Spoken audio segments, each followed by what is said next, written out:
Floatwheel ADV and ADV Pro are a relatively new to the market one-wheeled electric skateboard. It's so far the first production model board of this kind that is not made by Future Motion and therefore is not a one-wheel, since one-wheel is a trademarked word. This review will try to look at the positives and negatives by highlighting things that I appreciate about the board as well as some areas that I feel need improvement. I will also try to clarify some things about VESC-based one-wheeled boards in general and how this one may depart from the more DIY or custom boards that are also being ridden by that area of the hobby. Do note that this board was sent to me free of charge. In an effort to respect your time, I'll offer a T.L.D.R mini review first. The Floatwheel ADV is a fairly powerful, fairly configurable board made by a company that seems to want to offer their customers good options for spare parts and replacements. There are some very real obstacles with the device and going about owning one, as well as some notable flaws, and those may not be worth it for some people. For those that do own one, it seems that the support is very good. Performance-wise, at least currently, it sits far above the Onewheel GT. It may or may not sit above the newer Onewheel GT S. It mostly depends on who you ask. What the ADV is a bit of a loaded question. It is a one-wheeled skateboard. It does run on a VESC-based motor controller. There are several new things that were developed to make it work, most notably the motor. It differs greatly from a one-wheel motor in that the stator inside the motor is much larger than any of the ones inside a one-wheel hypercore motor. The axle itself is also very large, with a big hole running through it, presumably for cooling. Whether or not this works well for cooling also depends on who you ask, as reports are mixed when comparing thermal performance to something like a Fungineer's Superflux motor, which is a different style of motor made for DIY-style one-wheel builds. However, the motor does seem to be a fairly novel design with a lot going for it, and is probably one of the most interesting things about the board. The VESC it runs on seems to be a clone of the circuit of the Little Fokker V3 by Shaman Systems, and that's fairly clear to see when flashing firmware, as it detects the hardware version in VESC tool, and that's the firmware that the VESC runs. There are two different styles of rails available, it seems, with the regular ADV having what look like a slightly toned-down version of the Mob Shop's mustache rails, and the ADV Pro having what look like slightly modified clones of old tech rails. Both the ADV and ADV Pro have adjustable heights out of the box, and I lowered the height on my board right away. I'd say that's a very good feature. The tire looks to have a tread pattern that was modeled after the Floatlife's Enduro tire, although the ride feel of the tire isn't really anything like the Enduro. It's very stable, a bit square, and fairly large. I think the tire rides fine, and I have not had much reason to bother changing it. Either model of the ADV use a split pack battery, where some cells are housed in the front enclosure, allowing for a larger battery. It's certainly one way of doing it, and does come with its own issues to try to work around. Incidentally, the first time I ever saw a split pack published to the DIY and VESC one-wheel area was when Joe Z from Z Battery Solutions made them back when Fun Wheels started being made with the older P-Hub style motors. Splitting up a pack like that is generally a pretty bold idea, and so Floatwheel deciding to make a split pack into a production board is also pretty bold.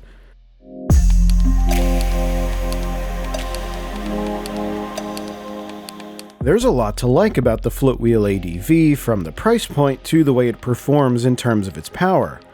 VESC-based boards in general tend to have higher power than those with non-configurable software, since you can set the device to run much closer to its physical limits than may be otherwise allowed. You can still get a VESC to operate unsafely, as it's not some magical thing, but having the ability to configure things to punch a bit harder is something that VESC-based boards enjoy, and the ADV is the same in that regard. The battery, along with the motor, do very well, and riders who have previously only ridden one-wheel XRs, Pints, or GTs will notice a stark increase in ability with this board. Hill climbing, hill descent, trail riding, and longer rides are much more accessible with the ADV than they have been with all prior generations of Future Motion one-wheels up until the GTS, for the most part. The motor runs very smoothly, even in instances of hard acceleration and braking, and it runs smoothly without much need for fine-grained motor tuning in VESC tool like you would have to do with a VESC build that uses a hypercore motor. The motor connector itself is a very nice development, and that is definitely worth crediting. Nicely done. Considering how it rides, the price point is very attractive. They cost around $1,800 US, plus whatever taxes or fees may be appropriate for your area. The ride response itself is as good as it would be with a VESC, and since you do have to tune it yourself, or use a preset tune, it can ride as well or as badly as you make it. But since it is running on VESC, you also do get the benefit of things like adjustable T.L.D.R, turn tilt, and adjustable tiltback settings. So for people who want things like that, this offers it on account of the VESC firmware. Some may cite the requirement of assembly as a downside, but personally I do not. Assembling was a learning experience, and it has its own pitfalls, but it does offer a beginning opportunity to see how the motor mounts and how it all goes together, which is a plus in my opinion. Another positive aspect to note is that the parts that one may need for repair or replacement are available on the Floatwheel website. So if your board falls into disrepair or it's had exposure to water and becomes damaged, for example, you would be able to acquire the parts needed to repair it. Do keep in mind, however, that having the parts available does not magically grant a user the ability to carry out the repair themselves. While some repairs are straightforward, there are areas of work on PEVs, personal electric vehicles, that can be difficult to do properly and can be dangerous if done poorly. Right to repair does not mean that a device never breaks. It does not mean a device is perfect. It does not mean that an end user is suddenly gifted with the tools and experience to do repairs or that the replacement parts are always going to be free. It is very much a positive that parts are made available. However, that means that an end user is responsible for the work they do, or for finding a technician that can properly do that work. That being said, it is very nice to see things like motors listed on the site. I imagine a lot of DIY builders will be interested in that motor specifically. So for users who are interested in trying or having a VESC-based board and don't want to have to build on something like a Onewheel XR style body, then this does offer a lot of the benefits of a VESC-based board with minimal involvement in assembly.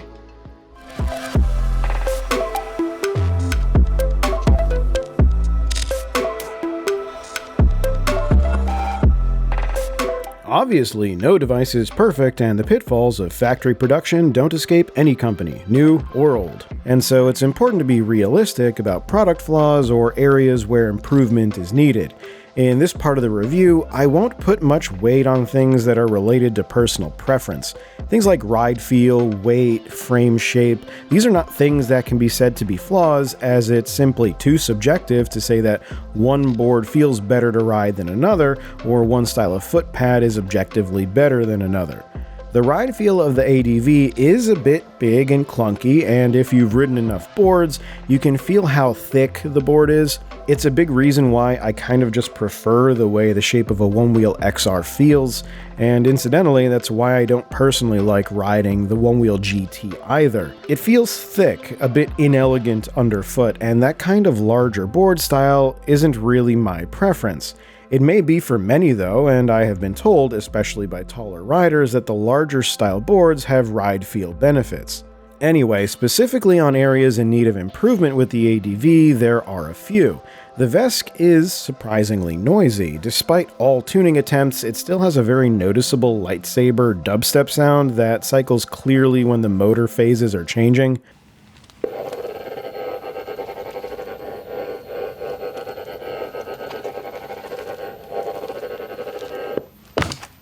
It does not affect the ride feel, but it's the loudest I've experienced in a VESC board, which are generally fairly quiet. There's also the issue of the light control module having a fairly high idle drain on the battery. The light control module is the PCB that mounts on top of the VESC and contains the power switch and the board's only overcharge protection. If you go and look at my recent repair log video, you'll see it in the front controller box. The idle drain when the board is off brings the battery down by about 1 volt every couple of days. Cell discharge curves are not linear, so the drain speeds up nearer the empty area of the charge, but sitting untouched after being charged to full, the board's battery drained to empty in just under 6 weeks. This is something that really needs to be improved and is something users should be aware of if they are putting their boards in storage for long periods of time. It would be very important to make sure to check the battery while being stored to make sure the pack is not being drained to unsafe levels. Similarly, the BMS that manages the battery needs a lot of improvement. It's essentially just not very good, and I'm a bit surprised that the board shipped with it. I am aware that there is a version 2 set of electronics that are being developed, and that's definitely a good thing. However, the boards being shipped currently and that are currently in use all have the V1 BMS, and it's simply not sufficient. It lacks cell level over voltage protection, which I think is a big misstep and a bit of a confusing one. This means that in batteries where cells become imbalanced enough, there's no mechanism to keep cells from being charged above 4.2 volts, which is full voltage. This is a basic BMS function since overcharge is one of the more dangerous conditions a battery can be in, so having it missing is not ideal. At the same time, it does have cell under voltage protection, but that has caused riders to be dumped during their ride due to a cell reaching below 2.7 volts. The mix of these two scenarios is kind of odd, and despite asking colleagues who themselves range from mechanical and electrical engineers to physicists, I can't really come up with a decent set of reasoning why the device would have this setup. Moreover, there were many boards that shipped with 10 amp fast chargers, which is a lot. That charges each cell at 5 amps and creates enough phantom voltage to push badly balanced packs into problematic areas. There are also no temp sensors in the pack itself, which makes this combination of choices a bit more confusing. For batteries that run at high power levels like this, more care probably needs to be taken. So that's something that would really benefit from improvement. Tony and I have had email exchanges regarding these concerns, and I did my best to detail them. He seemed receptive, which is a good sign, and he seems confident that the next generation of electronics won't have this issue. I do still worry, though, about how these devices that are currently in use will age and what issues may arise from their operation. The ADV and ADV Pro are, at the very least, very interesting devices. Many riders who have them seem to really enjoy them and have had good experiences so far. That's certainly worth mentioning, and I do hope that those riders continue to have good experiences with the board.